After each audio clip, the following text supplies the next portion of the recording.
derramarei do meu espírito sobre toda a carne. Hoje nós vivemos esse cumprimento, porque nosso espírito foi regenerado. Isso aí com relação ao espírito. Com relação ao corpo, o que aconteceu com o corpo do homem? Ele envelheceu, porque o corpo do homem ele foi criado para não envelhecer. Passou a ter doença. Doença é uma manifestação do pecado, né? Passou a ter uma pendência para as coisas que são erradas, para as coisas da carne, né? E com relação à nossa mente também, que são as vontades, as nossas emoções, né? A nossa alma é a mente, a vontade e as emoções. Também todas foram afetadas pelo pecado. Então, quando nós nascemos de novo, nós recebemos um espírito novo. Nós recebemos, na verdade, o Espírito do Senhor. É interessante que a Bíblia chama de espírito vivificante, porque ele traz vida. Então, o nosso espírito estava morto, mas quando ele recebe o Espírito do Senhor, ele se torna vivo de novo. Com relação ao nosso corpo, não há muito o que fazer, tanto que a Bíblia fala que nós vamos receber um novo corpo glorificado. Então, o que nós hoje podemos fazer pelo nosso corpo é discipliná-lo, para que ele não venha atrapalhar a nossa comunhão com Deus. Como assim? O corpo atrapalha? Com certeza atrapalha. Você quer orar e aí dá sono. Você quer fazer tal coisa e aí o corpo quer fazer outra. Então, para que o nosso corpo não atrapalhe a nossa comunhão no Espírito, nós temos que ensinar o corpo, subjugá-lo, discipliná-lo. E aí está um dos sentidos do jejum, né? Que às vezes muitas pessoas não entendem isso, mas o jejum é uma disciplina e não uma troca com Deus, como muita gente às vezes pensa. Mas eu jejuei e Deus falou comigo. Falou porque você quietou a sua carne e você conseguiu escutar Deus. Não é que Deus precisa que você faça um jejum, algo, né, assim, grandioso para falar com você. E a nossa alma? A nossa alma, Deus não poderia dar uma alma nova. Porque se Deus desse uma mente nova, isso seria como uma lobotomia, sabe? Aquela lobotomia, era uma cirurgia que inventaram, isso nos anos 50, numa das tentativas. Então eles pegavam, por exemplo, criminosos, psicopatas, e tentavam reverter aquela situação. O cara fazia um furo no cérebro, enfiava um palito lá e mexia, para ver se as coisas... e o cara dava meio que um reset na cabeça dele. Então ele ficava passado, mas mudava a personalidade. As áreas do cérebro, cada uma é responsável por um traço de personalidade. Então Deus, se Ele fizesse arbitrariamente a transformação da nossa alma, seria como uma lavagem cerebral. Quer dizer, não é esse o objetivo de Deus. O objetivo de Deus é que nós sejamos, nesse aspecto, seus cooperadores. Nós venhamos a expor a essa transformação e a esse trabalhar do Espírito Santo de Deus conosco, né, restaurando esses parâmetros. Mas eu imagino que, apesar disso, vai ser um trabalho que, ao longo da nossa vida inteira, nós não vamos ainda conseguir chegar à perfeição. Com relação à nossa alma, né, a nossa mente, as vontades, as emoções. Por isso, o nosso indicador seguro tem que ser o Espírito Santo, o Espírito, o nosso Espírito. Então, e é algo assim que talvez seja a parte mais importante da gente aprender, e talvez esse seja o maior sinal de maturidade dentro da vida cristã. Porque você vê, por exemplo, o apóstolo Paulo, quando ele escreve lá para os Coríntios, ele fala assim: olha, eu queria falar muito mais coisas para vocês, mas eu tive que falar a vocês como meninos na fé, né? E depois, mais na frente, ele fala assim, que eles não tinham discernimento espiritual. Então, discernimento espiritual está relacionado com maturidade espiritual. Aliás, tem um versículo que o apóstolo Paulo ele fala assim, que aqueles que são maduros na fé são aqueles que conseguem discernir a voz de Deus, ou seja, conseguir ouvir ao seu Espírito. Então, quando a gente fala de ouvir ao Espírito, né, e levar uma vida guiada pelo Espírito, nós estamos falando de uma vida cristã madura. Esse é o objetivo de Deus para cada crente, né?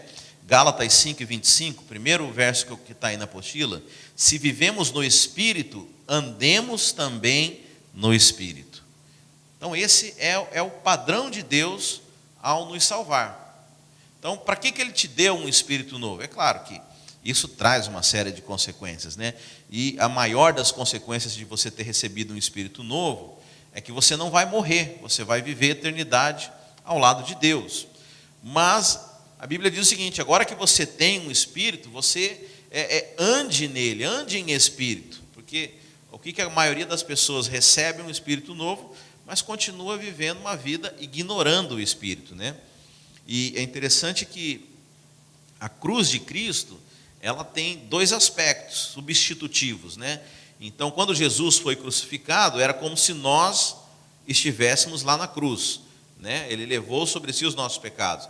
Mas, da mesma forma, agora Cristo, Ele quer estar no nosso lugar. Então, nós hoje vivemos para Cristo. Hoje, então, Jesus morreu a nossa morte e Ele quer que nós vivamos a sua vida, ou seja, que Ele agora viva dentro de nós. Agora, como que isso é possível?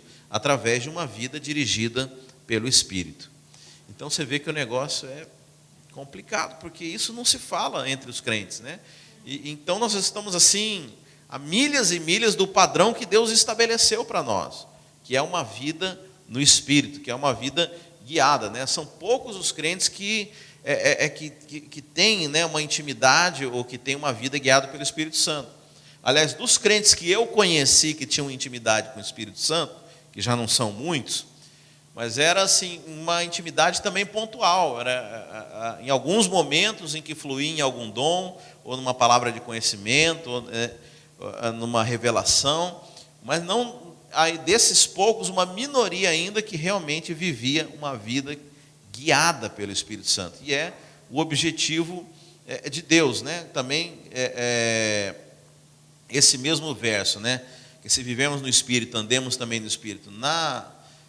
Eu coloquei em 3 versões aqui. Essa é a versão Almeida, mas na NVI diz assim: já que vivemos pelo Espírito, mantenhamos o passo certo com o Espírito. Essa é a versão da NVI. E na Bíblia Viva, explica mais, está o seguinte: se estamos vivendo agora pelo poder do Espírito Santo, sigamos a direção do Espírito Santo em todas as áreas de nossas vidas. Todas as áreas, está escrito toda? Em todas as áreas de nossas vidas. Ok. É interessante porque lá no Jardim do Éden, Adão, ele tinha, a Bíblia fala, dá ênfase, né, sobre a árvore do conhecimento do bem e do mal. Mas Apocalipse confirma que lá em Apocalipse, no centro do jardim, havia uma outra árvore, que era a árvore da vida, né, que simboliza o próprio Deus. E a Bíblia não relata que Adão comeu do fruto da árvore da vida, mas eu imagino que esse era o propósito de Deus, né? Mas Adão tinha escolha entre comer da árvore do conhecimento do bem e do mal, ou comer da árvore da vida, ou seja, comer do próprio Deus.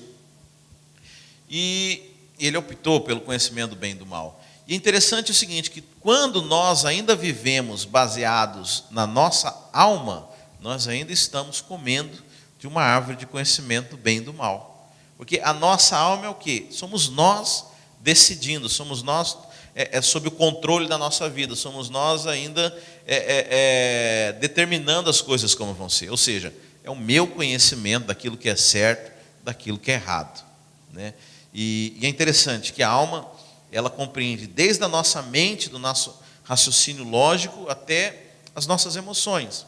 Então tem pessoas que são guiadas por emoções, são pessoas que são extremamente emotivas, extremamente conduzidas pelas circunstâncias, pelos sentimentos, né?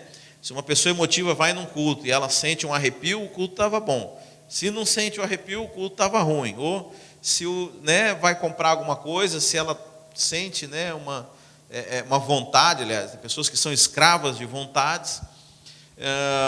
E aí a gente olha para esse tipo de crente que é guiado por emoções e fala, esse cara é muito carnal, né?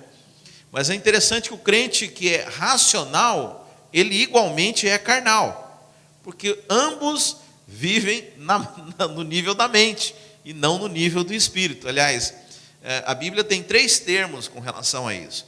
A Bíblia fala do homem natural, que é aquele que não é crente, naquele verso, né, que fala assim: o homem natural não compreende as coisas de Deus, pois as coisas de Deus são espírito, né? Então, nós temos o homem natural, e aí entre os crentes tem 2 termos: o crente espiritual e o crente carnal, né? Que é principalmente o apóstolo Paulo que cunha esses 2 termos, né? Fala assim: não vos falei como a espirituais, e sim a carnais. A gente acha que carnalidade é só o cara que está se lambuzando no pecado, né? Mas carnalidade não tem nada a ver com isso. Carnalidade é quem vive uma vida no nível da alma, no nível da sua carne, e não uma vida no nível do espírito. Então nós podemos, entre crente e não crente, é homem natural, não crente, e entre os crentes nós podemos separar aqueles que são carnais e espirituais. Quem são os crentes carnais? Os que vivem no nível da alma, né? E como eu disse, às vezes a gente taxa esses crentes que são... eu pensava muito assim, né? Via as pessoas muito emotivas, falava: esse povo é carnal demais, né? Mas eu era extremamente racional com as coisas de Deus, né? O culto racional e tudo calcular, mas era carnal do mesmo jeito, porque vivia no nível da mente. Agora, o propósito de Deus é que nós não sejamos carnais. Carnais, veja, numa igreja vai ter carnal? Sempre, porque são os novos convertidos. O problema é quando você já está velho, caducando, e ainda age como carnal, ainda é menino na fé. E então o grande propósito de uma igreja é você levar as pessoas à espiritualidade, ao crescimento espiritual, deixar de ser carnal e passar a ser espiritual. Isso fica muito, muito forte, né, numa igreja de relacionamentos como a nossa, porque existem igrejas grandes, igrejas onde você não percebe isso no relacionamento das pessoas, mas uma igreja onde de grupos pequenos, de células, onde as pessoas têm mais relacionamento umas com as outras, isso é muito claro. E eu estava, inclusive, essa semana estudando material de um pastor nosso, e ele estava falando a respeito disso, que se você não levar, o primeiro passo para o pastor é levar os crentes ao crescimento espiritual. Senão a vida inteira você vai estar cuidando de bebê. E tem um problema, bebê. Bebê dá muito trabalho. E aí qual que é o problema? Você tá o tempo inteiro cuidando da sua creche, do seu daycare, e você não dá conta de alcançar outras pessoas, porque esse daqui te consome tanto que você não consegue absorver outras pessoas. Então, o certo é você pegar um grupo, levá-lo à maturidade, e aí eles vão, obviamente, parar de te dar trabalhos de criança, pelo menos, e os que forem chegando, não só você vai cuidar, mas agora esses que amadureceram vão cuidar dos novos que vão chegando também. Então, esse é um processo. Então, se uma igreja não chega à maturidade espiritual, um ambiente carnal, ela não tem como crescer. Ela vai estar o tempo inteiro. Aliás, eu acho que Pedro, né, numa de suas cartas, que fala, né, daqueles que são levados por todo o vento de doutrina, né, que são meninos na fé. Esse é o problema. Então, quem não tem maturidade espiritual, quando passa um vento, quando tem um problema, quando acontece alguma coisa, ele simplesmente é levado pelo vento de um lado para o outro, né, como diz a palavra. Então, o propósito, o que Deus espera de nós é que nós levemos uma vida centrada, guiada, direcionada pelo Espírito. Esse é um sinal de maturidade espiritual. E o propósito de Deus é que nós cresçamos e amadureçamos, né? Eu gosto também de um verso na Bíblia que diz assim, que toda a criação, né, a expectativa da criação é para que toda a criação geme na expectativa da manifestação dos filhos de Deus, né? E essa palavra filhos lá é como no inglês, você tem 2 termos, né? Você pode falar children, que se refere a crianças, mas você pode falar son, né? E essa palavra no original, ela está se referindo a filhos maduros. Porque filho que é criança, ele não tem expressividade nenhuma, né? não tem expressão, não tem governo, ele não faz nada. Então, na verdade, a natureza toda, ela aguarda, ela geme na expectativa da manifestação dos filhos maduros de Deus, e não de apenas dos filhos, né? Porque filhos, nós já temos razoavelmente muitos filhos de Deus. Claro que Deus quer que toda a humanidade se torne filho, mas nós já temos, veja, uma quantidade de crente. Eu estava vendo um dado de uma igreja americana falando isso. Com a quantidade de crentes que nós já temos, se cada crente ganhasse uma pessoa por ano, não me lembro se era em 9 anos, nós já teríamos ganho o mundo inteiro. Porque é um cálculo exponencial, né? Você tem, vamos supor, não sei, 500 milhões de crentes. No outro ano seria 1 milhão, no outro seriam 2, no outro 4, no outro 8 milhões. Acabou, ganhou o mundo todo. Qual que é o problema? O cara se tornou crente, mas continua criança. O cara recebeu só a carteirinha de membro da igreja, ou adicionou um compromisso adicional no domingo dele. Ele não entendeu que ele precisa agora crescer. Aliás, é muito difícil você falar isso para uma pessoa, né? Que você não sabe nada. E eu me lembro que quando eu comecei a estudar esse material aqui,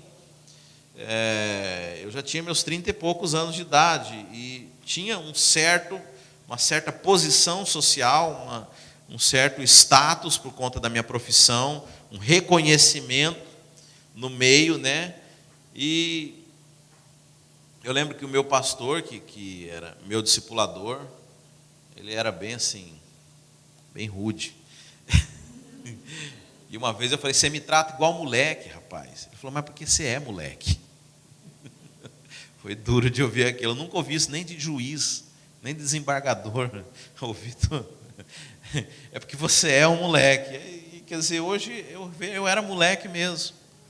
E talvez se ele me tratasse como maduro e cheio de não me toca, às vezes a gente quer ser assim com as pessoas, né? E eu olho para Jesus e eu vejo tanta graça, como que às vezes ele dava, parece uns fora assim, bem bravo, e o pessoal não abandonava ele, né? Às vezes você tem que ser duro, né? Aquela mulher, né? A Cirofenícia, que chega para pedir um milagre e fala: o pão não é para os cachorrinhos, né? Chamou a mulher de cadela. Mas aconteceu, a mulher não saiu, ficou lá, recebeu o milagre dela, né? Então, às vezes a gente precisa ser duro também com as pessoas, enfim, mas é o Espírito quem vai te dar essa direção também. Então, o propósito de Deus é que nós cresçamos, né? Há um projeto para nós dentro da igreja, né? Eu me lembro que quando eu comecei a fazer até esse curso, né, que é o chamado curso de maturidade, uma das coisas que a gente falou assim: olha, tem igreja que tem escola dominical, né? Mas vem cá, essa escola você nunca forma, você vai ficar fazendo a vida inteira. Qual que é o teu objetivo? Aonde que você quer ir? Como que você vai mensurar o seu crescimento espiritual? Não, eu quero partir desse ponto e chegar até lá. Não tem isso, é só um negócio. Você entra naquela roda e vai fazendo, e fica fazendo, e continua fazendo, e sua vida não sai mais disso. Então, veja, Deus ele quer te levar, Ele quer te pegar desse ponto e quer te levar até um ponto lá na frente. E esse ponto lá na frente é o crescimento espiritual. Então, a frustração do apóstolo Paulo, quando ele vai visitar os crentes lá em Coríntios, qual que é? Que ele queria chegar lá e ele fala, né? Olha, eu queria ter dado um alimento sólido para vocês. Eu queria discutir coisas espirituais. Né? Você vê pelas cartas que os irmãos tinham sérios problemas lá, né? Os caras iam tomar a ceia e sair de lá bêbado. O outro lá brigou com o irmão, levou o irmão lá no juiz, né? O outro enteado estava tendo relações com a sua madrasta. Quer dizer, o apóstolo Paulo, a ideia dele quando foi lá em Coríntios era discutir coisas do governo espiritual, de coisas realmente de valor. Foi lá resolver problema de bebê. Foi lá resolver discussão entre irmãos. Por que o irmão está de bico? Porque fulano passou por mim e não deu bom dia. Pelo amor de Deus, isso é coisa de criança. Então isso que o apóstolo Paulo fala: olha, eu queria ter dado um alimento sólido, mas eu tive que dar um leite espiritual, porque vocês eram meninos na fé, vocês ainda eram carnais. E esse às vezes não, eu posso afirmar a você, esse é o problema da igreja hoje. A igreja hoje ainda está no leite espiritual, e se ela não amadurecer, nós vamos ficar fechados apenas nos nossos problemas. Aliás, isso é um grande indício de uma imaturidade espiritual. Sabe, meu filho, ele tem 2 para 3 anos, e a percepção, olha só que interessante, hoje ele já tem uma percepção que além dele existem outras pessoas, mas vamos botar uma criança de 1 ano, ela só enxerga ela no mundo. Todos os problemas, todo o universo gira em torno dela. Isso é normal da psique humana, né? Eu não conheço bem de psicologia, mas isso é que você vai adquirindo com o tempo, vai tendo a percepção do que não existe só você no mundo, que existem outras pessoas, que você o sentimento de posse, né? A criança acha que tudo é dela, né? Você começa a entender que tem coisas que pertencem a outro, enfim. A mesma coisa na vida espiritual. Então, um grande sinal de imaturidade espiritual é que porque o crente imaturo espiritualmente, ele só pensa nele. Ah, pastor, os meus problemas, porque não sei o que, eu estou com um desafio, eu tenho isso, ele não está nem aí para o irmão, não está nem aí para a igreja, não está nem aí para o projeto de Deus. No universo crentez dele, só existe ele no centro do universo dele. Isso é, da mesma forma como para a vida natural, um indício de imaturidade espiritual. Então, quando a igreja, quando os irmãos não crescem, não têm um avanço no espírito, você vai viver o tempo inteiro nessa infantilidade espiritual. Agora, qual que é o problema de você ser criança espiritual? Primeiro, eu vou falar partindo de fora das coisas maiores. Primeiro, que a igreja nunca vai conseguir cumprir o propósito de Deus. Como eu falei naquele verso, a Bíblia fala que a criação, ela geme na expectativa da manifestação dos filhos de Deus. Mas qual que é filho? Filhos maduros, filhos que governam, filhos que exercem autoridade. Filho que é criança não faz absolutamente nada. Então o universo, ele olha para nós, olha para a igreja do Senhor, aguardando a manifestação da igreja. Por que o mundo se tornou esse caos? Porque a igreja não cumpre o papel dela. Você vê que quando Deus cria o homem lá em Gênesis, a Bíblia fala assim para Adão: olha, você cresça, multiplique-se e domine sobre a terra, sobre as aves, sobre os peixes, sobre os animais que se rasteiram. Ou seja, e se você for entender o sentido espiritual disso aí, Jesus conta numa parábola a respeito das aves e fala que as aves eram demônios.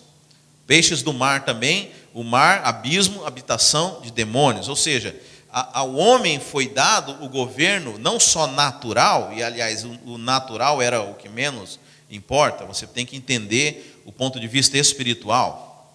Porque veja, Adão, ele conseguia ter contato com as coisas espirituais. Você acha que ele estava conversando com uma cobra igual essas cobras que a gente conhece? Eva conversava com cobra. Não, ele está falando de seres espirituais. E ao homem foi dado esse governo. E ele não exerceu o governo. E o mundo se tornou um caos. Veja, Deus entregou a terra para nós. Deus arrumou a casa, entregou e falou: agora você mantém ela arrumada. O problema é que nós assumimos agora essa bagunça, recebemos uma comissão de Jesus Cristo, que é pregar o evangelho, mas mais do que isso também, expulsar demônio, curar enfermos, e tem uma agenda que Deus espera que a sua igreja faça, e que a igreja continua sem fazer. Então o mundo ele permanece um caos, porque por nossa culpa, tanta tragédia, né? Aí o crente assiste jornal: por que Deus permite essas coisas? Porque você não faz nada, bocó. A culpa é sua. Porque Deus, ele te comissionou, Deus te deu poder. E veja, porque a gente não entende o poder que a gente tem. Deus não ia falar assim: olha, limpa essa sala aqui, não ia te entregar uma vassoura. Deus te equipou Deus te colocou, revestiu de autoridade. Deus te deu condições de exercer. A igreja não exerce, porque não amadureceu espiritualmente, né? O sinal da criança é esse. A criança, ela só pensa em si mesma. Ela não se deu conta que o universo é maior do que si. E esse é um termômetro espiritual. Aliás, essa é uma doença que começa lá do pastor da igreja. Você vai ver determinados tipos de mensagem e pregação em que só se fala do benefício pessoal para a pessoa. Ah, não, porque se você servir a Deus direitinho, se isso, se aquilo, você vai ser abençoado, você vai ser aquilo. Existem pregações que alimentam só o ego. Não tem avanço nisso. Alguém podia baixar, subir o ar. Ou será que vocês não estão perto de uma saída de ar aí? O senhor não quer? Vamos procurar um lugar que esteja melhor? Pode ser. Aqui é mais quente. Para o meu desespero, aqui é pior.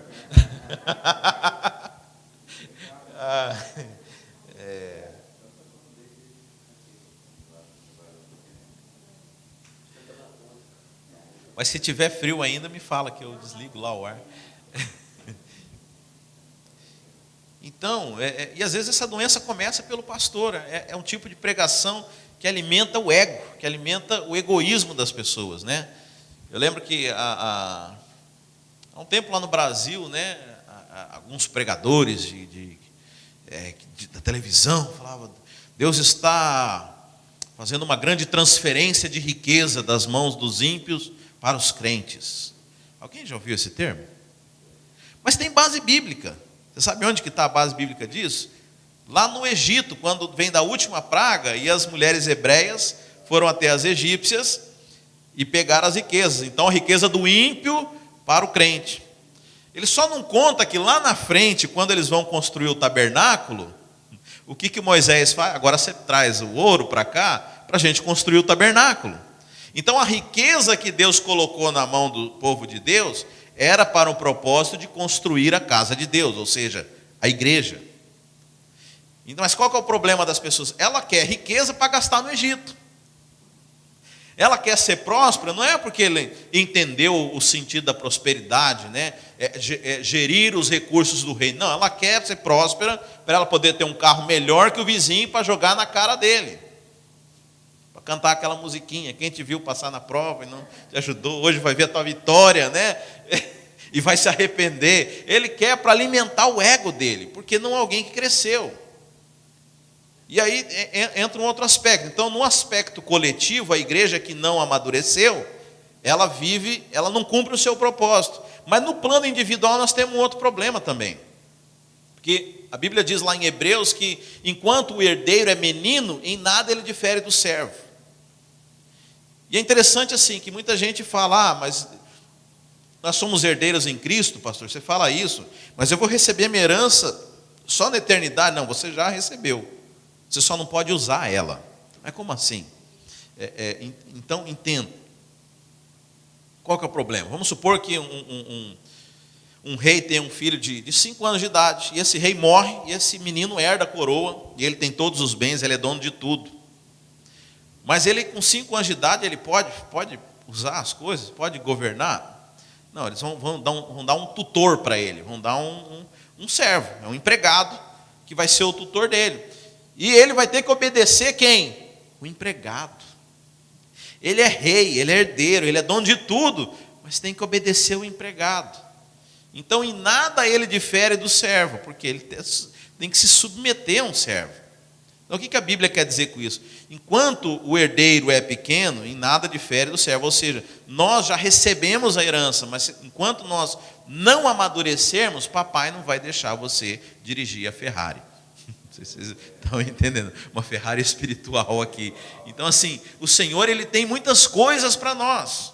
E não só espirituais. Você sabe que a gente acha que as riquezas da terra valem muita coisa, né? Pois a Bíblia fala que a riqueza da terra não é nada. Tem um verso que eu gosto em Mateus que fala o seguinte: se você não for fiel nas riquezas materiais, como o Senhor poderá te confiar as verdadeiras riquezas, que são as riquezas espirituais? Então, quer dizer, para Deus, essa riqueza aqui, que a gente preza tanto, que acha que é tão importante, isso não é nem riqueza, isso não vale nada. Isso é nada para Deus.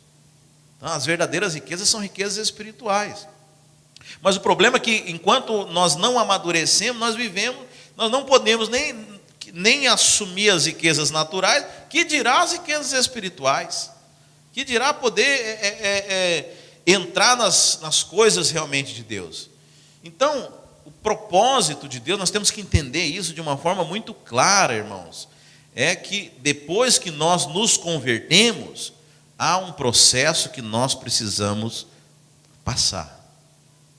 Entendeu? Se você acha que o propósito de Deus é só a conversão do homem, realmente eu tenho que concordar com você. Você não precisa fazer mais nada.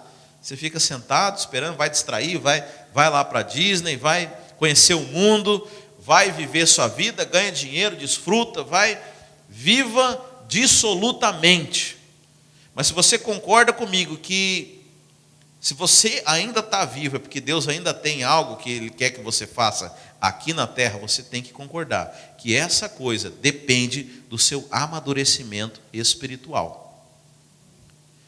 E como eu estava falando aqui, amadurecimento espiritual tem tudo a ver com você ser alguém que vive no Espírito. Né? O tema de hoje é vivendo, ser dirigido, andando no Espírito. Isso é o que identifica um crente que é espiritual ou um crente que é carnal. Aquele crente que vive no Espírito, que é guiado pelo Espírito, né? Eu coloquei aí na apostila Gálatas 5:25. Se vivemos no Espírito, andemos também no Espírito. Ou seja, aquele crente que anda no Espírito é considerado um crente espiritual. Sinônimo de maduro, sinônimo de maturidade na Bíblia. Aquele crente que não é guiado pelo Espírito é considerado na Bíblia como um crente carnal. Aonde que está a base disso? É o que eu falei, o apóstolo Paulo, ele fala, falando para os coríntios, que eram crentes, presta atenção, o assunto aqui é só dentro de igreja. O apóstolo Paulo fala, não pude falar a vocês como espirituais, mas como a carnais. Ou seja, eu cheguei aí, era um bando de meninos na fé. Vocês não entenderam ainda o propósito da vida cristã. Vocês estão ainda resolvendo coisas que são de infantilidade, coisas muito pequenas. Eu queria ir para tratar de coisas, de projetos, da agenda de Deus, mas eu tive que tratar vocês como meninos na fé, porque vocês eram carnais. Vocês viviam na sua carne. Então, quando eu falo de viver, você adquirir uma maturidade no Espírito, e o tópico de hoje é como viver uma vida dirigida pelo Espírito, isso tem tudo a ver com o propósito que Deus tem para você. E, bem, eu falei de dois aspectos, que a igreja madura, que não é madura, ela não cumpre o propósito. Falei do aspecto individual, que o crente que não é maduro, ele não vive as coisas que Deus tem para ele. Aliás, algumas semanas atrás, o Espírito Santo falou algo assim que marcou muito. Que a gente, gosta às vezes de ver milagres, de depender dessas coisas. E ele falou assim, esse não é o padrão de Deus para a sua vida. Porque milagre, ele acontecia no deserto. Mas o propósito de Deus é te levar a Canaã. Em Canaã você não depende de milagre. Em Canaã você mesmo planta e você colhe. Ou seja, fala de lugar de maturidade. Esse negócio de você, comida na boquinha, é coisa de criança, milagre. Eu queria tanto, meu Deus, um aniversário. Aí Deus faz um milagre, leva o bolo. Deus só está ali te conquistando. Mas não é esse o propósito. Não é essa vida que toda vez é um parto para depender, para receber alguma coisa de Deus. Não, Deus quer que você cresça. Seja homem, que você caça, que você planta, que você colhe. Esse é o ambiente de crescimento. Mas tem um outro aspecto que é pós esse período dessa vida aqui, que é também um aspecto de governo. E a Bíblia fala que todos havemos de comparecer diante do tribunal de Cristo, né? Onde nós vamos dizer que nós edificamos com madeira, com palha, com feno, com ouro, pratas e pedras preciosas. E naquele momento eu entendo que o Senhor ele vai dar posições de autoridade para os seus filhos. Agora, qual vai ser o critério? Bem, o critério é esse, a maneira como você edificou as coisas. Mas eu entendo que a maturidade vai contar com isso. Até que ponto, né? Hebreus fala que nós vamos julgar os anjos. Agora, que tipo de crente que vai julgar anjo, irmãos? Aquele crente que ficava domingo assistindo Faustão, e aí não ia no culto, e cheio de problemas. Eu não penso que vai ser todo crente que vai julgar anjos. Então, veja, haverão crentes e crentes. Isso é o que eu acredito, né? Tenho base bíblica para isso que eu acredito. Nós vamos discutir ainda, vai ser um tópico desse curso aqui. Você vê isso na parábola dos talentos, que Deus que Ele não deu a mesma coisa para cada um. Houve uma diferenciação, e a Bíblia fala segundo a sua capacidade. Agora, capacidade é algo que você pode expandir, ok? Eu, quando entrei para a igreja, eu tinha uma capacidade de cuidar de uma célula, um grupo de até 12 pessoas. Aliás, no começo, quando eu me tornei líder de célula, a minha capacidade era cuidar de 4 pessoas. Eu ainda fiz isso muito mal. Mas depois de 1 ano e meio, o Senhor achou graça no seu servo e foi me acrescentando mais pessoas. Eu cheguei até de liderar aí 200 pessoas. Então, foi a minha capacidade. A capacidade, ela pode ser expandida. Com certeza, eu não era o mesmo menino que liderava 4 pessoas, quando eu estava liderando 200 pessoas. E também não para aí, eu posso crescer em capacidade. Então, veja, a Bíblia fala que Deus entregou os talentos aos seus servos de acordo com a sua capacidade. Mas isso foi na vida natural. Realmente, na parábola de Mateus 25, até esse ponto ele está falando de coisas nessa vida. Mas aí fala que aquele senhor voltou para fazer contas com os seus servos. Aí o negócio tem um divisor aqui, porque ali está falando do dia em que nós vamos prestar contas no tribunal de Cristo, daquilo que nós recebemos e do que nós fizemos. Estão acompanhando? Pode perguntar, tá? Não tem problema, nós estamos aqui, né? Pode interromper, isso aqui é uma aula, não é uma pregação. E aí, ali fala daquele senhor que vem prestar conta, porque veja, lá no começo do capítulo 25 de Mateus, Jesus já fala, o reino dos céus é semelhante a... E aí ele conta a parábola das 10 virgens, e aí ele emenda lá no verso 15 com a parábola dos talentos. Então ele está explicando como que vai funcionar as coisas no reino de Deus. Então tudo bem, esse negócio de diferenciação, pastor, patriz, apóstolo, apostila e líder, não sei o que, é só nessa vida aqui, pastor. Lá não vai ser, lá vai ser tudo igual. Por quê? Porque depois que esse servo presta contas para o seu senhor, o que ele fala para o primeiro? Servo bom e fiel, fostes fiel no pouco, sobre o muito te colocarei. Toma aqui mais 5 talentos. Então, mas agora, se aquele senhor representa o julgamento para entrar no reino, e é disso que Jesus está falando, lá no reino também vai haver diferenciação. Porque vai ter um servo que vai ter 10, vai ter outro que vai ter 4, porque ele tinha 2 e recebeu mais 2 e entrou no reino. Entra para o gozo do seu Senhor.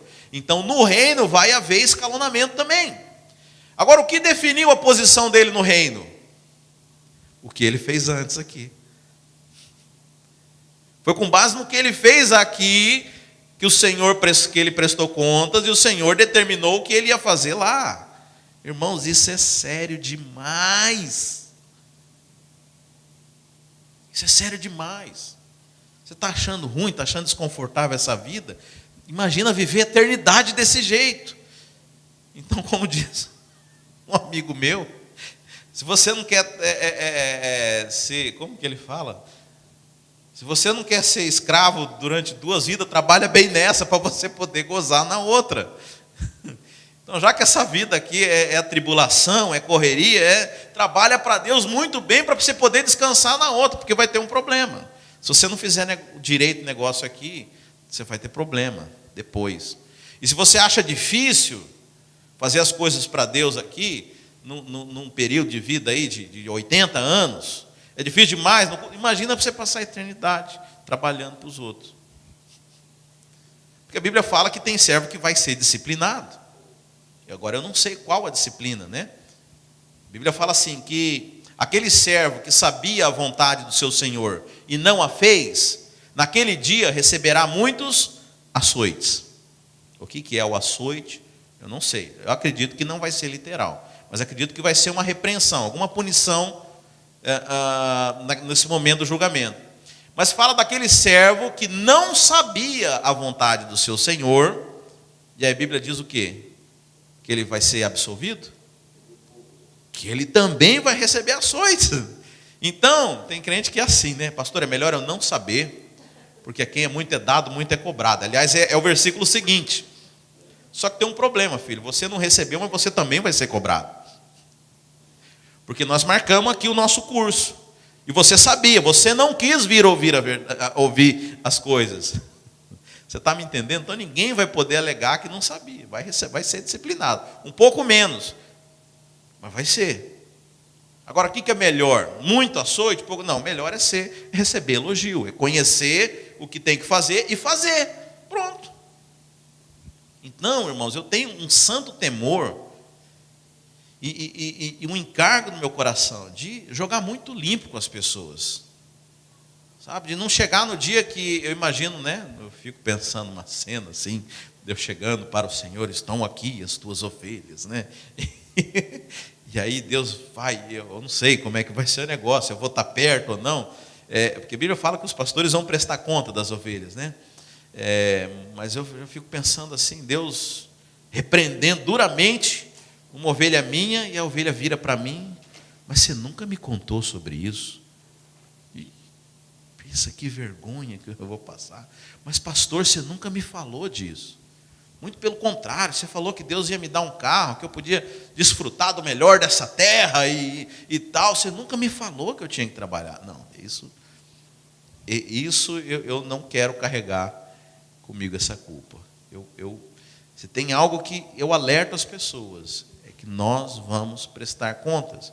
E que, de acordo com o que nós fazemos agora, vai determinar o nosso futuro. Então, é uma equação que você precisa fazer.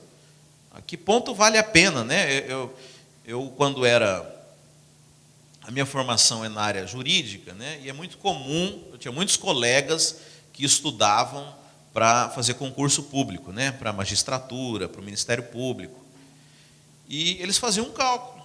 Eles falavam, eu vou me dedicar 4 anos de estudo da minha vida para passar num concurso para juiz. Tinha um cálculo lá, tinha até a matemática. Tipo, para o Ministério Público tinha que estudar 3 anos, para a magistratura tinha que estudar 6 anos. Tinha um cálculo lá. E interessante, eu acompanhei de perto isso. Durante 6 anos, o cara não botava o pé para fora de casa, não ia, gente do mundo, hein? Não ia num barzinho, não ia para festa nenhuma, não participava, aquelas 8 horas de estudo todos os dias, e isso e aquilo. Mas o cara fez os cálculos. A Bíblia fala que nós temos que fazer os cálculos. A Bíblia fala que você não pode ir para a guerra sem antes checar se você tem soldado suficiente. Você não pode construir algo sem ver se você tem condições de bancar aquela construção. Então, é importante a gente avaliar os custos e os benefícios. Então, o que ele pensou? Eu vou me privar durante 6 anos da minha vida, né, um rapaz aí de 26 anos, até os 32, aos 32 eu passo num concurso para juiz, e vou viver até os 80 desfrutando. Então, na equação dele, de 32 para 80, 48 anos, mas eu vou trabalhar 6 e vou ganhar 48. Vou estudar durante 6 anos e vou desfrutar 48. Boa conta ou não? Agora eu te pergunto, vamos mensurar 80 anos de trabalho para uma eternidade de desfrute. E aí, como é que fica a conta? Essa é a conta que eu fiz. Então, o dia que eu fiz essa conta, botei no papel, eu falei, não, peraí, a partir de hoje, mudaram meus objetivos, meus projetos de vida. A partir de hoje, vou me dedicar de cabeça na obra de Deus. E ponto final, porque para mim foi extremamente vantajoso isso. E mais, quanto mais eu fizer, melhor fica o negócio lá. Então foi essa conta. Jesus, ele propõe isso o tempo inteiro. Ele fala assim: não ajunteis tesouros na terra, onde a traça corrói e o ladrão rouba, mas ajunteis tesouro no céu. Ou seja, você pode hoje escolher onde você vai fazer a poupança. Você pode juntar aqui ou você pode juntar lá. Hoje, ele está dando a escolha hoje, em vida. Então você quem decide. Né? Mateus 6.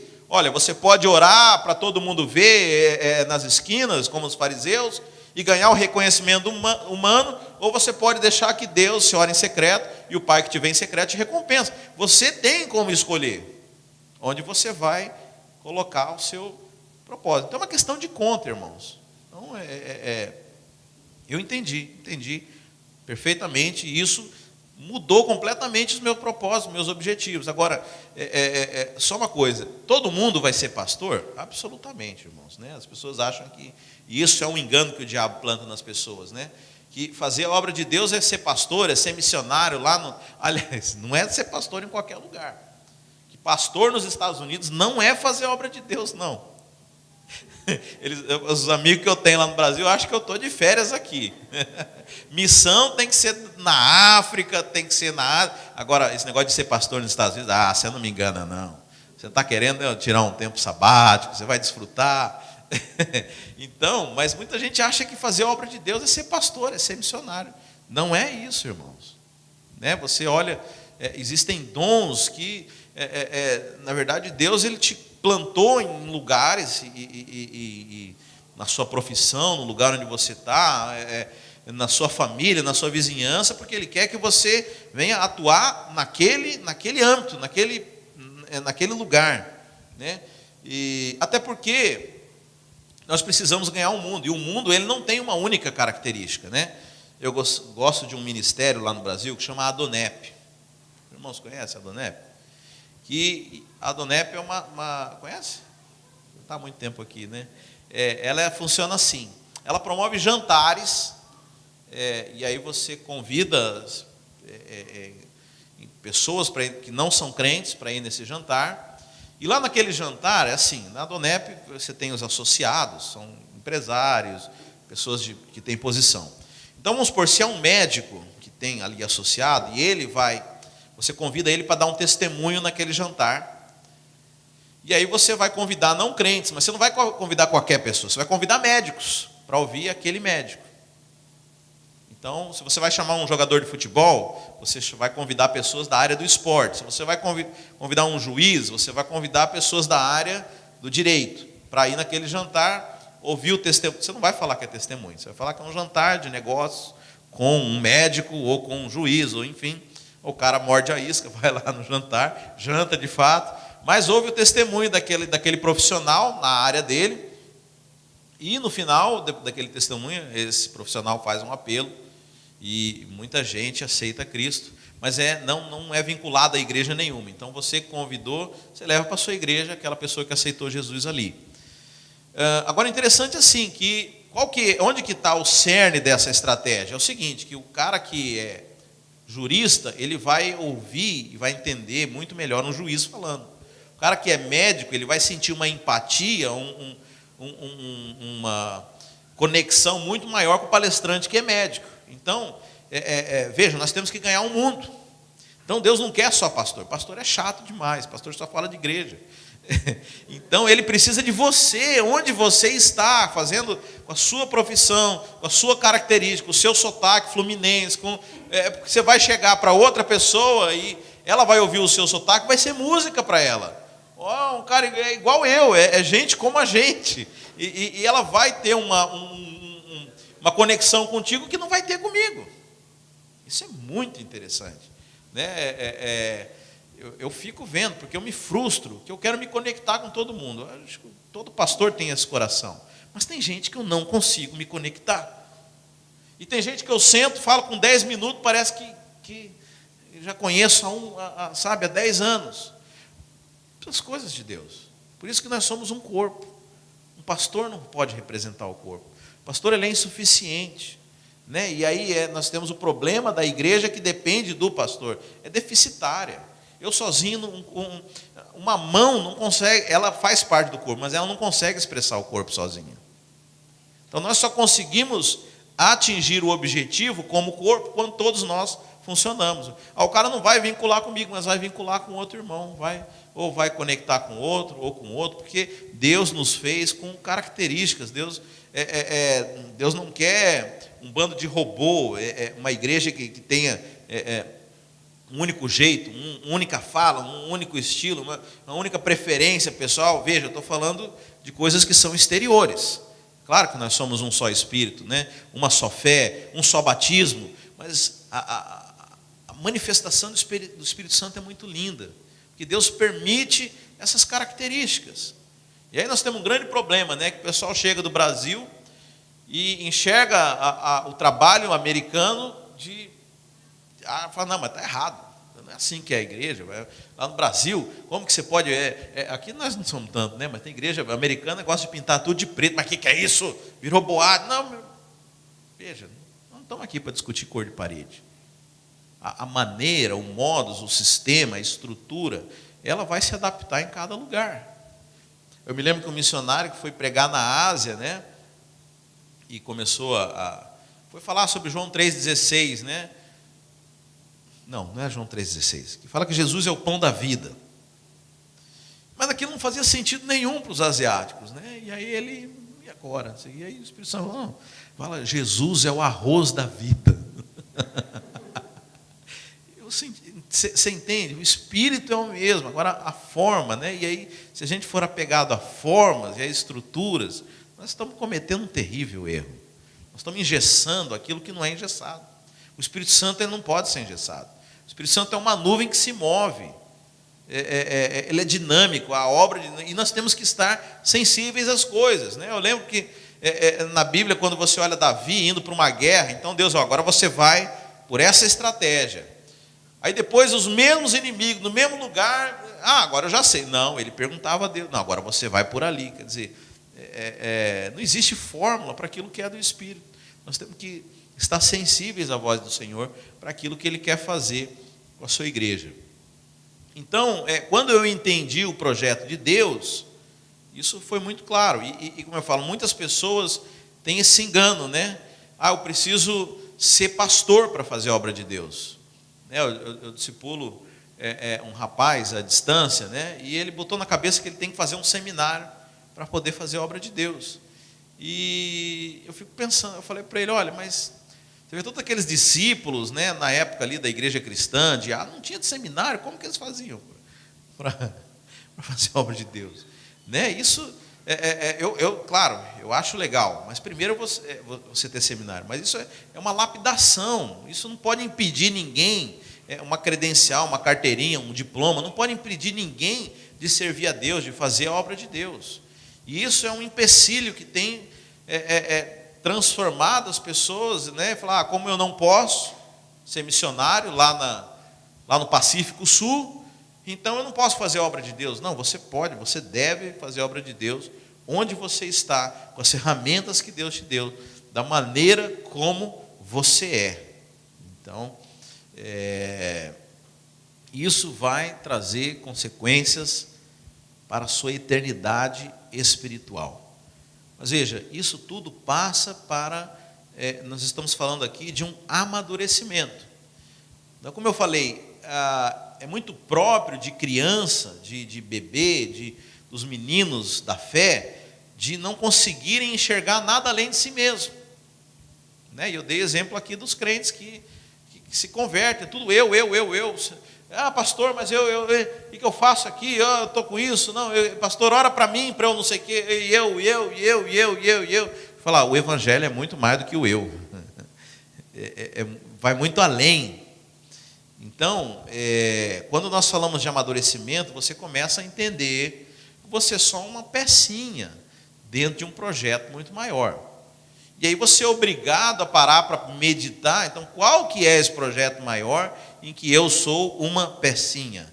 E aí Deus começa a te mostrar um plano que é muito maior que a sua vida, que é muito maior do que daquelas metas que a gente faz, né? Não, eu quero no final do ano chegar assim, ou assado, ou Y, ou X, ou Y. Isso aí começa a perder valor, porque você entendeu que o projeto vai muito além. É errado você ter seus seus objetivos? Absolutamente não. Mas eles têm que estar em linha com os objetivos maiores de Deus, sob pena de você estar perdendo seu tempo, nadando contra a maré e fazendo algo que não vai ter crescimento, né? Abraão, um cara chamado por Deus, né? Você lê que Abraão foi chamado, obedeceu a Deus, saiu da casa dele e foi lá para o meio do deserto. E a Bíblia fala que lá no deserto teve fome, mas Deus mandou ele ficar ali naquele lugar. Aí ele não obedeceu, desceu para o Egito e foi ter com Faraó, deu aquele rolo todo, né, com Sara, enfim.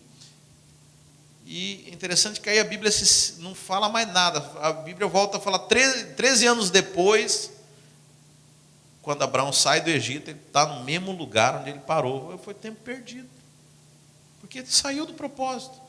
Não estou falando assim, vai cair um raio na sua cabeça o dia que você não fizer o propósito de Deus? Absolutamente. Não nessa dispensação. Não caiu lá com Abraão, que dirá agora, né? Mas você vai perder seu tempo. Você vai, pelo menos você pode até, do ponto de vista humano, fazer alguma coisa, mas do ponto de vista de Deus, não mudou nada. Você olha lá o final do capítulo, você vira a página, 13 anos depois, Abraão estava lá, não contou nada, não valeu. Então, quer dizer, nós temos que entender, né, crescer espiritualmente. E o crescimento espiritualmente é você viver dirigido pelo Espírito, né? A maioria das pessoas, grande maioria dos crentes, são pessoas que vivem no nível da sua alma, que vivem baseados na sua mente, nas suas vontades, nas suas emoções. Mas esses a Bíblia chama de crentes carnais, porque a alma ela é considerada parte da nossa carne. E esse não é o padrão de Deus para nós. Quando você vive pela sua alma, pela sua mente, então vamos supor um exemplo aqui. Eu devo ou não pegar essa pilha aqui e colocar dentro desse microfone? Aí eu vou avaliar. E o povo acha bonito isso. Bem, esse aqui eu acabei de colocar uma pilha nova, autonomia de tantas horas. Bem, eu acho que não precisa colocar essa pilha agora aqui. Nossa, o pastor tem um raciocínio excelente. Veja, o nome disso é árvore do conhecimento do bem e do mal. Eu decidi. Não foi Deus quem decidiu. Eu, dono do meu nariz, escolhi o que eu ia fazer. Claro que o exemplo é muito banal. Mas você, quando vai comprar uma casa, você vai fazer um investimento, você vai comprar uma roupa, você vai num lugar, você vai aconselhar uma pessoa, deixa eu perguntar, qual que é o caminho que você faz? Você pondera na sua mente? Isso é a árvore do conhecimento do bem e do mal. Isso era o fruto que Deus não queria que Adão e Eva comessem. Qual que é o padrão? Deus quer que o Espírito dirija a sua vida, que você viva baseado no Espírito, né? Então, o primeiro módulo nosso desse curso foi justamente como ouvir do Espírito, como como que você interpreta os sinais do Espírito Santo. E veja, esse é o padrão de Deus. Gálatas 5, 25. Se vivemos no Espírito, andemos no Espírito. O que é andar no Espírito? É ter uma vida guiada pelo Espírito. Como eu falei aqui, são os dois aspectos substitutivos da cruz. Na cruz, Jesus morreu no nosso lugar e agora Cristo quer viver no nosso lugar. Ou seja, o Espírito é quem tem que ser o centro da nossa vida. Nós temos que andar dirigidos pelo Espírito. Então, hoje, nós vamos abordar especificamente como viver uma vida guiada pelo Espírito, né? Partindo do pressuposto que no primeiro módulo nós já falamos como que nós escutamos o Espírito, como que nós interpretamos esses sinais que o Senhor dá, mas vamos entender então como que eu levo uma vida guiada pelo Espírito, partindo do pressuposto que esse é o sinal de alguém que é maduro. Então quem que é maduro, pastor? Alguém que vive no Espírito, é o que a gente chama de espiritual, crente espiritual. Você vai pedir um conselho para ele não vai falar da mente dele, ele vai falar do Espírito. Aliás, isso é muito interessante, né? Porque às vezes você vai, às vezes estou aconselhando pessoas muito mais velhas que eu, pessoas com outra situação. Então eu parto do pressuposto que ninguém quer ouvir a opinião do Elias. Acho que as pessoas querem ouvir de Deus através de mim. Quando você vive pelo Espírito, você na verdade está apenas fluindo de Deus, né? Então é a vida substitutiva, é Deus no seu lugar e não você. Então veja, viver no Espírito, né, o primeiro tópico aí, é andar pela fé. 2 Coríntios 5:7, visto que andamos por fé e não pelo que vemos. Sabe, o primeiro pecado do homem, né, a gente fala que é desobediência. Mas se você parar para pensar, o primeiro pecado do homem foi incredulidade. Porque Deus falou assim: o dia que você comer do fruto dessa árvore, você morrerá. E aí você olha o que a serpente falou para Eva. Aliás, a serpente, quando convida Eva para comer daquele fruto, Eva repete essas palavras: olha, não posso comer, porque Deus disse que o dia que a gente comer, nós vamos morrer. E a serpente fala assim: é certo que não morrerás. Então, antes dela fazer a atitude, executar o pecado, ela desacreditou no seu coração. Então, o primeiro pecado, ele é incredulidade. Ela não acreditou naquilo que Deus falou.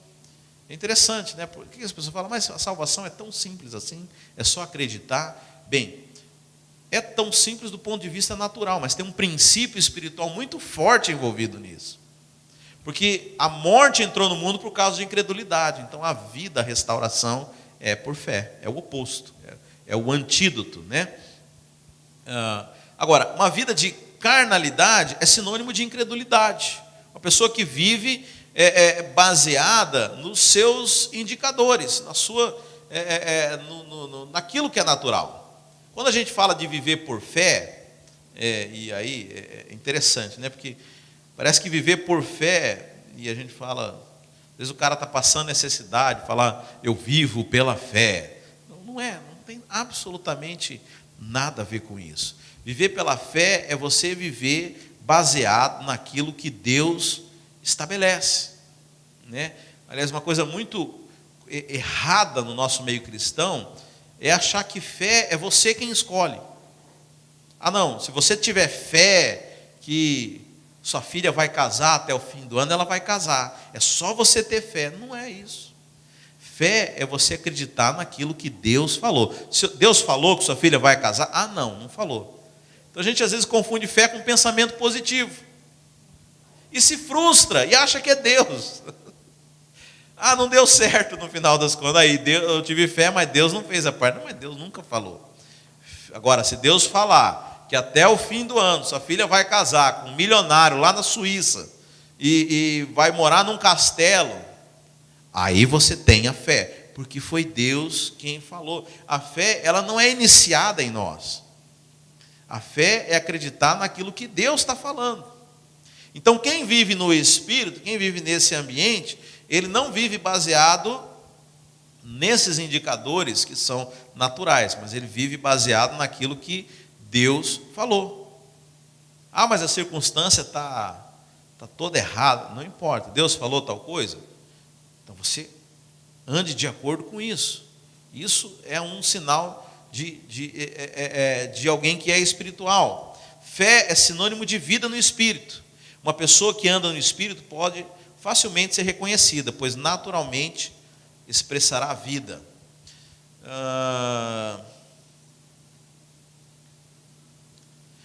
Outra coisa interessante, as coisas que são do Espírito, elas são de dentro para fora, né? Veja como que foi o pecado, né? Foi algo exterior que veio para dentro, que atingiu. Mas as coisas que são do Espírito são sempre de dentro para fora. Aliás, o que é a religião? São coisas de fora para dentro, né? Então, o cara, ele se torna um religioso, né? O que isso quer dizer? Ele muda a roupa, ele muda a maneira de falar, o jeito de andar, os lugares de frequentar, mas ele escolheu mudar exteriormente. Não foi porque de dentro para fora ele foi convencido, ele foi aquilo constrangedor. Vocês estão me entendendo? Então vamos pegar o exemplo da roupa aqui. Uma moça que se veste escandalosamente, ela aceitou Jesus aqui na frente, então a partir de hoje eu sou crente, e aí veio uma colega, né, que trouxe ela e falou assim: olha, você precisa mudar as suas roupas. Aí ela então falou, bem, como ela é obediente, ela vai lá, joga fora as roupas do mundo e compra as roupas de crente. Mas ela não entende bem, ela está sendo obediente, mas ela não entende por que ela está fazendo isso. Aliás, ela morre de vontade de usar as outras roupas. Então isso é religião. Isso foi produzido do exterior para o interior. O que é aquilo que é verdadeiramente do Espírito? Ninguém falou nada, mas ela passou a sentir um constrangimento. Acha que aquilo não combina mais com ela. Não me sinto bem mais dessa forma. Né? Eu vejo que isso desperta malícia nas pessoas. Eu não quero mais me vestir assim. Isso é algo que realmente foi produzido pelo Espírito. Né? Eu falo, o que adianta, né? Você fazer algumas coisas, né, que são exteriores, né? E eu uma vez falei, acho que colhi seriamente por causa disso.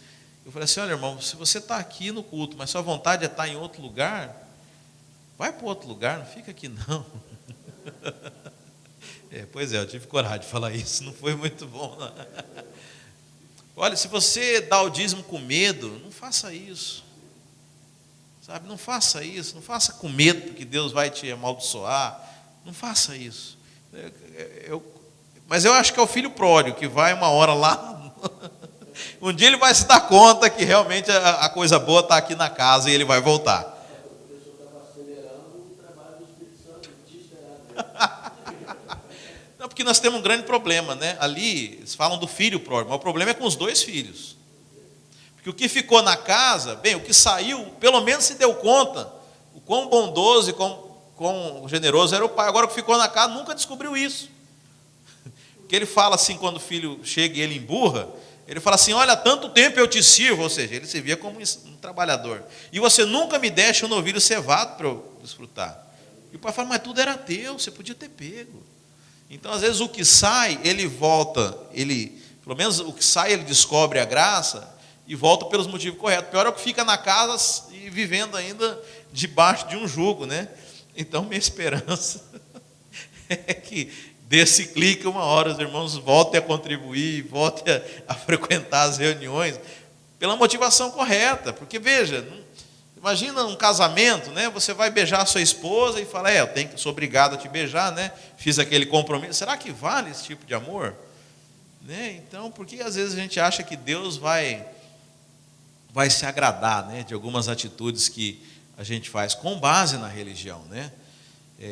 Claro que também nós não vamos descambar para o outro lado, que os irmãos falam, porque, pastor, eu não fui naquele lugar porque eu não estava com vontade, sabe? Deus não gosta, né, de sacrifício. Espera aí, onde é que está isso na Bíblia? A Bíblia diz que é melhor obedecer do que sacrificar. Agora você nem obedeceu e nem sacrificou. Claro que Deus se agrada, mas é o sacrifício que é puro, sacrifício que é de coração. Tem coisas que vão nos custar, e Deus se agrada disso. Mas quando você faz com a motivação correta.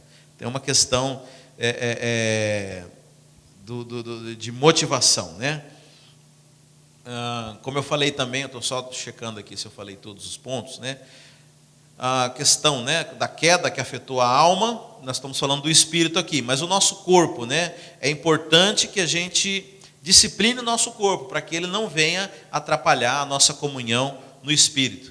Como é que o corpo atrapalha a nossa comunhão no espírito? Eu dei o exemplo aqui, você vai orar, mas aí te dá sono, quer dizer, o seu corpo está atrapalhando algo que é espiritual. Você vai jejuar, mas seu corpo não aguenta, né? Então, é importante que a gente traga o nosso corpo debaixo de disciplina para que isso não atrapalhe a nossa comunhão no Espírito, né? Veja, isso não tem nada a ver com lei, não tem nada a ver com barganha com Deus, né? Eu citei o exemplo aqui da pessoa que, eu jejuei e Deus falou comigo. Não foi, Deus não falou porque você jejuou. Porque jejuou, você conseguiu escutar a Deus, mas Deus falou o tempo todo. Ok, agora o que significa andar em fé? Se quiser acompanhar na sua apostila, né? Bem, o primeiro tópico, andar por fé é renunciar ao esforço próprio. Todo carnal, ele anda pelo esforço próprio, né? A fé pressupõe dependência de Deus. Se nós andamos pela nossa força, não precisamos exercer a fé. Então veja, andar por fé é você confiar com Deus. Agora, nós entramos aqui num campo talvez mais controverso no ambiente cristão. Porque você tem os crentes que são Marta e os crentes que são Maria.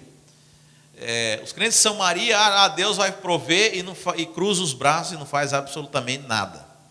E os crentes que são Marta acham que tudo depende deles, né? Aliás, tem uma frase que eu já ouvi muito, inclusive na nossa igreja, a gente fala assim: ore como se tudo dependesse de Deus e trabalhe como se tudo dependesse de você.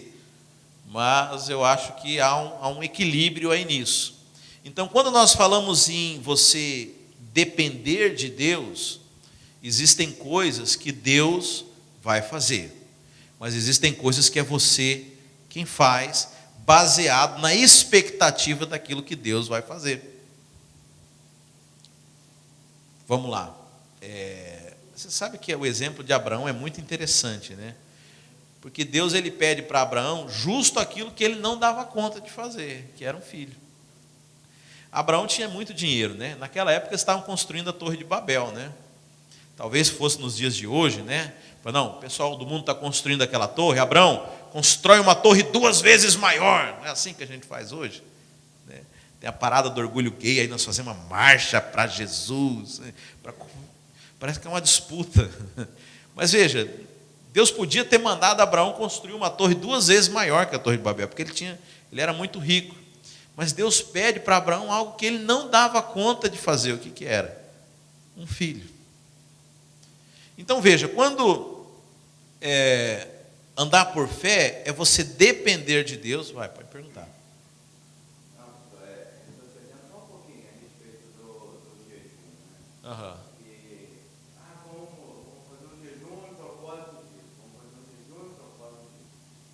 Esse jejum, porque eu coloco no meu coração para fazer, em propósito de me encher do Espírito, de estar andando no Espírito e assim abrangendo todas as áreas da minha vida, ou, entre aspas, vou jejuar para Deus me dar aquilo, numa certa parte. Então, esse segundo aspecto de jejum, eu não acredito que funciona. Vou jejuar para Deus me dar tal coisa, para mover o coração de Deus. Por favor, vamos entender as dispensações. O coração de Deus não precisa mais ser movido a nosso favor, já foi movido.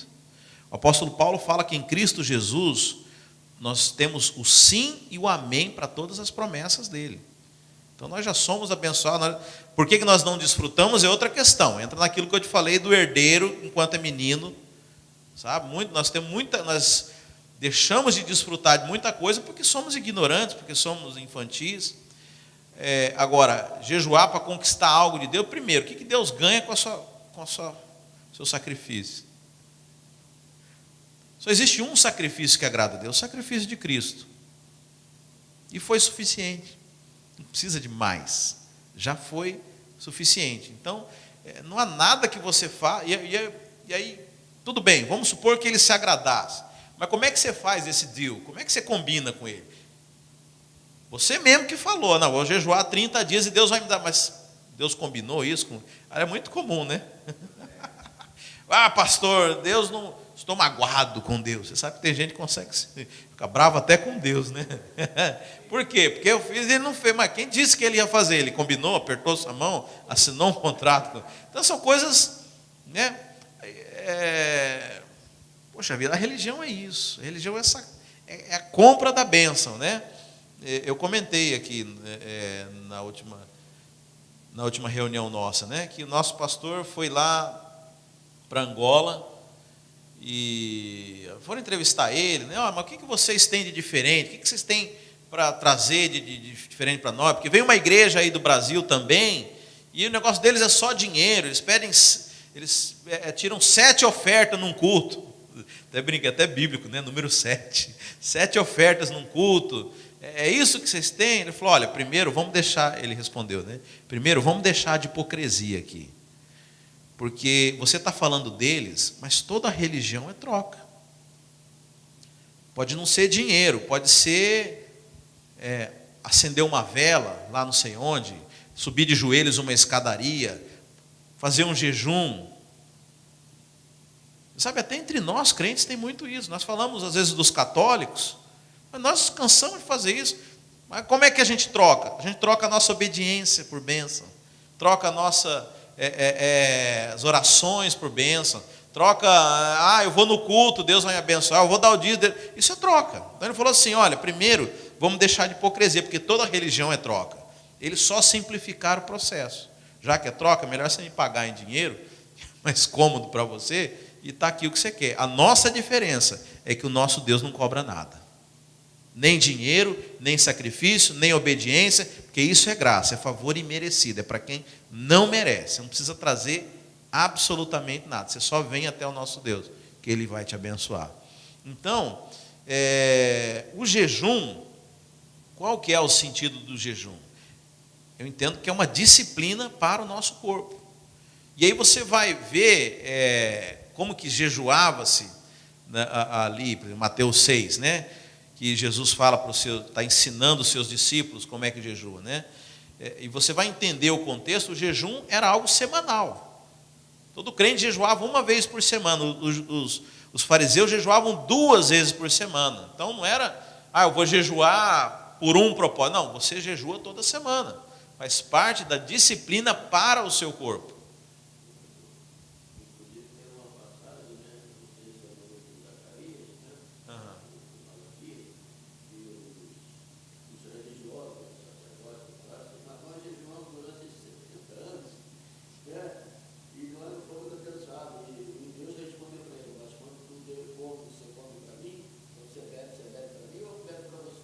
Sim, sim. É verdade. Então, assim, esse tipo de disciplina é para nós. Questão do pecado. É muito comum a gente falar, a pessoa que está em pecado, Deus se afastou dela. Mas isso é um pouco contraditório, porque se Cristo morreu pelo perdão dos pecados, se você vai entender a simbologia do sangue de Cristo, né? Que quando está sobre nós, ele encobre o pecado. Então, como é que Deus se afastou, né? Aliás, eu ouvia muito, né, que quando a gente pecava, o Espírito Santo se retirava de nós. E realmente a impressão é essa. Agora, você vai olhar no Velho Testamento, o que aponta para o pecado é a lepra. E qual que é a característica da lepra? O que a lepra faz? É a perda de sensibilidade. Então, o pecado não é que Deus se retirou, na verdade, você perde a sensibilidade espiritual. Você não consegue mais absorver aquilo que é do Espírito. Então, tudo aquilo que é da carne, ele embota aquilo que é do Espírito. Ele atrapalha. Então, quando nós falamos de disciplinar, viver uma vida disciplinada, está dizendo o seguinte: não é a minha carne que me governa. Eu sou o Senhor da minha carne, eu que estabeleço os tempos, eu vou fazer tal coisa, eu vou conseguir chegar lá, porque eu não sou escravo da minha carne, eu trago a minha carne debaixo de uma disciplina. Então esse eu entendo que é o propósito, não só do jejum, como das disciplinas espirituais. Mas então, a questão do esforço próprio é interessante pelo seguinte, que não é sinônimo de passividade. Eu entendo que quando andar por fé é uma proatividade condizente com aquilo que Deus vai fazer. Então eu falei de 2 estilos de crentes, Marta e Maria, os que acham que tem que fazer tudo e os que não fazem nada. Então, vou dar um exemplo a respeito da igreja, por exemplo. Deus vai falar, eu vou enviar 200 membros para a sua igreja. Você sabe que o pagamento de pastor é em membro, né? A gente fala dos crentes que é bênção, pagamento de pastor é culto cheio. Eu vou mandar 200 crentes para esse culto. Então veja, você pode ser igual a Abraão quando fez Ismael, né? Mas Deus prometeu que vai fazer 200 e sair correndo, convidando todo mundo para o culto. Mas Deus prometeu. Não é você. Se você sair correndo, evangelizando e panfletando e fazendo um monte de coisa e aparecer 200 aqui, aí no final do culto o irmão vai chegar para você e falar: nossa, pastor, que bênção, tinha 200 pessoas aqui, né? Irmão, você viu o trabalho que eu tive? Eu saí aqui, eu tive que evangelizar, eu rodei tudo aqui, mandei fazer panfleto, anunciei na TV, fiz um monte de coisa. Vem cá, a glória é sua ou é de Deus? A glória é de Deus ou é sua? Quem que fez o trabalho? Convenhamos, você deu uma forcinha para Deus, né? Agora, por outro lado, tem aqueles que pensam, Deus prometeu que vai vir 200 pessoas. Então eu vou sentar aqui e não vou fazer nada. Não, não é isso. É você ter uma proatividade condizente com aquilo que Deus prometeu fazer. Então, como que é isso? Eu não vou fazer a parte de Deus, mas eu vou me preparar para aquilo que Deus falou que vai fazer. Então eu vou pôr as cadeiras, eu vou checar se vai ter copos suficientes, vou organizar o estacionamento para receber as pessoas. Então isso é uma fé proativa, mas ela não toma o lugar de Deus. Vocês estão entendendo a diferença? Então eu estava falando do filho de Abraão, né? Então veja, Deus não quer que você faça Ismael, não quer que você tenha um filho na carne. Mas se ele prometeu um filho, veja, você precisa, então, agir condizentemente com a sua fé. O que seria isso, então? Vamos fazer o enxoval, né? Vamos preparar as coisas porque o filho vai vir. Então, isso é uma fé condizente. Isso é uma atitude condizente com a sua fé. Mais uma vez, não é fazer aquilo que Deus vai fazer, mas é fazer a sua parte, crendo, né? Aliás, essa é uma demonstração visível e prática daquilo que você crê, daquilo que está na sua mente. O que mais? Andar por fé é não andar por vista. O que é andar por vista, né? Quando você vive baseado nas circunstâncias naturais, nos seus indicadores naturais, né? E veja, a Bíblia diz que o mundo jaz no maligno. Então eu brinco que esse mundo aqui é a Disneylândia do capeta. Ele é o dono desse parque de diversões aqui. E ele manipula realidades, irmãos. Ele cria cenários, porque a mentira do diabo, ela não é apenas audível, mas a mentira do diabo, às vezes, ela é visual, ela tem cheiro, ela tem sentidos. Sabe? E muitas vezes aquilo que você está vendo, aquilo que você está sentindo, não está em linha com aquilo que Deus falou. Novamente, não estou dizendo para você, não, eu não gosto disso aqui, então eu vou ter fé que vai ser diferente. Fé não é qualquer coisa que surge na sua cabeça. Fé é aquilo que Deus disse, é a palavra do Senhor. Então, ainda que as circunstâncias, e veja, as circunstâncias sempre vão te coagir para te tirar da jogada, para te tirar do propósito de Deus, porque essas são as ferramentas que o diabo tem. É interessante que, eu acho que é numa das cartas de João, que fala que o diabo não vos pode tocar. O diabo não pode pegar você e te dar uma surra, mas ele pode manipular o cenário à tua volta, para te conduzir a tomar decisões que vão te afastar do propósito de Deus. Quer um exemplo? Irmãos, não foi uma, não foi duas, não foram três. Muitas vezes, quando eu liderava célula, o irmão se convertia, começava a avançar, crescer espiritualmente, e aí, de repente, aparecia uma proposta de emprego, ou uma proposta de mudar de lugar, alguma coisa que tinha uma aparência maravilhosa, que ia ser bênção. Às vezes o irmão vinha até contar feliz para mim, mas que ele não ia poder mais participar das reuniões, não ia poder participar mais daquilo que estava sendo construído na vida dele, do discipulado. E o resultado, quando a pessoa entrava nisso, era o declínio espiritual. Então, assim, eu me lembro foi muito emblemático, assim, porque ficou muito na cara isso que o diabo fez. Ele não fez nem questão de dar uma disfarçada. Nós temos um encontro, né, um retiro espiritual que a gente chama de encontro com Deus, que lá no Brasil dura 3 dias, né? A pessoa ela vai para uma chácara e vai ouvindo uma sequência de palavras, né, evangelísticas, né, e ela é convidada a tomar muitas decisões ali que vão afetar a vida inteira dela. E tinha um rapaz que era vizinho de um líder nosso. E esse líder há muito tempo convidava ele para ir no encontro, e já tinha se disposto a pagar para que ele fosse. E esse rapaz nunca ia, um rapaz que vivia na prática do homossexualismo. E um belo dia esse líder me liga todo feliz: olha, o meu vizinho topou aí, diz que vai e tal, põe o nome dele aí na inscrição, estou muito feliz. Sabe, a gente tinha uma convicção tão grande que as pessoas iam sair de lá transformadas, que era como se o cara já tivesse aceitado Jesus, a alegria só dele fazer a inscrição dele.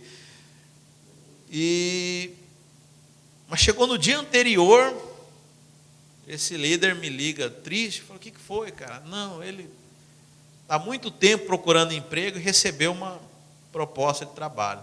Só que o cara falou que ele tem que se apresentar no sábado.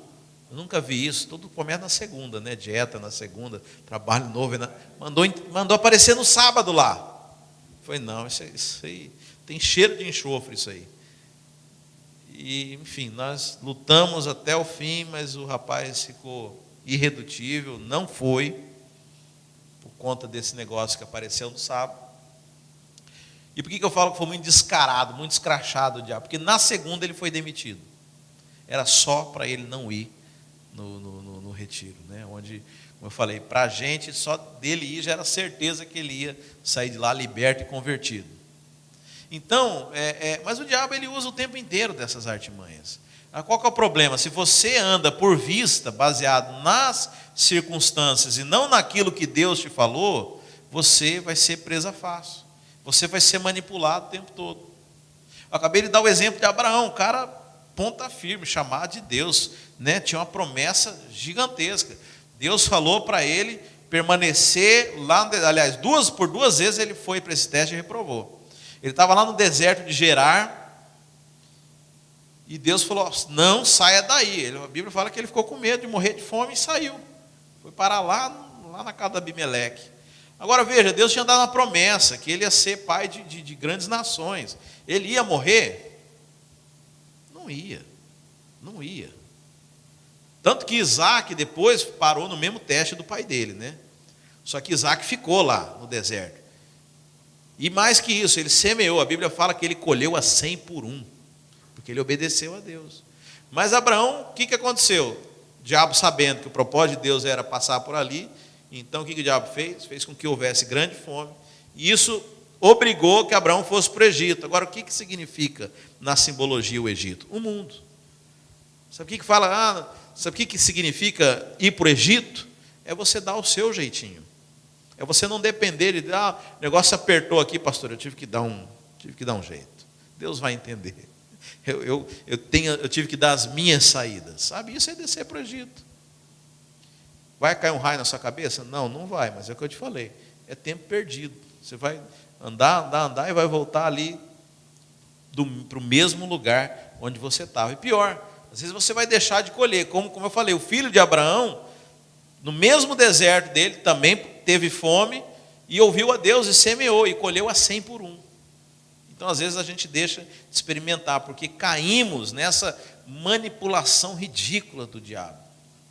Né? Porque andamos por vista. Né? Pastor, e agora? Agora nada. Os discípulos, né, lembrando aqui, quando Jesus entra no barco, eles falam: vamos para o outro lado, né, que eles vão parar lá em Gadara, né? Aí Jesus vai tirar uma soneca e de repente a tempestade vem. Acorda, Jesus!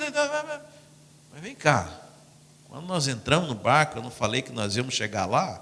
Por que vocês estão desesperados? Jesus dá uma dura nos caras. Por que Jesus dá uma dura? Porque ele já havia liberado a palavra. Nós vamos sair daqui e vamos chegar lá. Por que vocês estão duvidando? E é isso que acontece. Bate um vento, não precisa nem ser furacão, bate um ventinho, o cara já diz: vou voltar para o Brasil.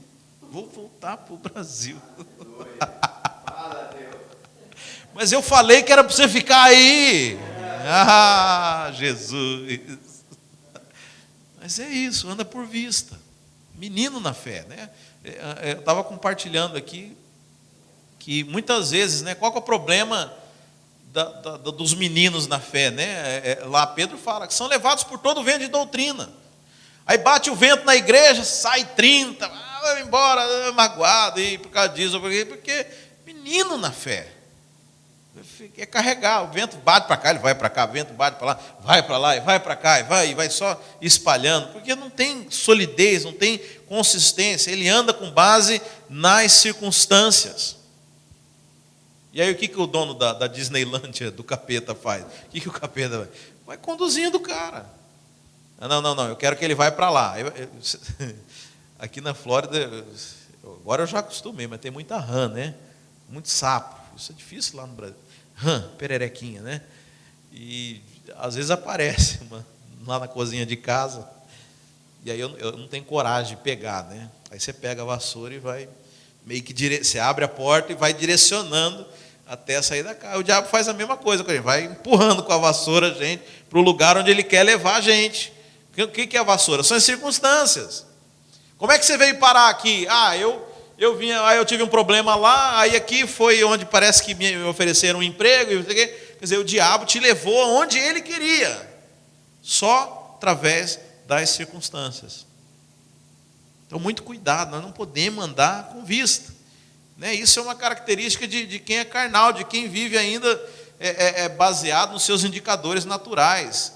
Sabe? Nós não vamos conseguir chegar a lugar nenhum desse jeito.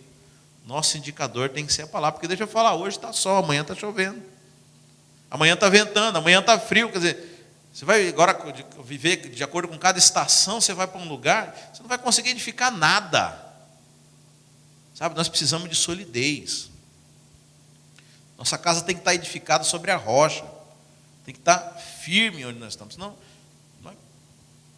pelo amor de Deus, né? Nós vamos aí viver para lá e para cá, aliás, infelizmente, essa é a história de muitos crentes. Viu? O crente vai para uma igreja, vai para outra, vai para outra, vai para outra. Não consegue construir nada na vida dele. Não avança, porque ele vive baseado em circunstâncias, baseado em sentimentos, baseado em arrepio. Quer dizer, isso não é andar por fé. Andar por fé, e como eu falei, fé não é pensamento positivo, não é achar, não, Deus vai fazer. Não, Deus te falou isso? Não falou, mas se eu tiver muita fé, ele faz. Não é assim que funciona. Fé, quem anda por fé, ele sabe muito bem o que está fazendo, irmãos. Ele sabe muito bem aonde vai chegar. Então, para quem olha, parece que o cara é meio lunático, né? Esse cara está doido, ele está andando por fé, ele está fazendo as coisas, está construindo essa arca aí no meio do nada. Já tem 100 anos que Noé está construindo. Noé levou 120 anos para construir a arca. Gente, se eu começo a construir um troço desse, eu não aguento um mês de falação da minha mulher, eu paro de construir, eu acho. Você imagina a mulher de Noé, todo dia, durante 100 anos, Noé não vai, olha aí, não tem jeito, já faz 100 anos que você está construindo esse negócio aí, e a chacota do povo, e tudo. Mas ele sabia exatamente o que ia acontecer. Ele cria, então não é algo da cabeça, não, eu vou construir, porque pode ser que, não, vai acontecer, por quê? Porque você quer que, não, porque Deus falou que vai, então se Deus falou que vai, e isso é andar por fé, baseado naquilo que a palavra do Senhor falou, não é no nosso achismo, não é no nosso pensamento positivo. Então não andar por vista, o que mais que andar por fé? Rejeitar o entendimento próprio, né? Então, eu falei a respeito da árvore do conhecimento do bem e do mal, que é o nosso entendimento próprio, que é a nossa mente, né? A gente viver baseado naquilo que nós julgamos ser o correto. A gente tem essa mania, né? de querer estabelecer valores, estabelecer aquilo que é certo e aquilo que é errado, né? De fazermos ponderações com a nossa mente. Agora, deixa eu falar, a sua mente foi afetada pelo pecado. Os seus indicadores não são os indicadores corretos. Sabe, se você vive baseado na sua mente, você não está vivendo por fé, você está baseado, você está vivendo na sua carne, você está vivendo nas suas ponderações, no seu entendimento próprio.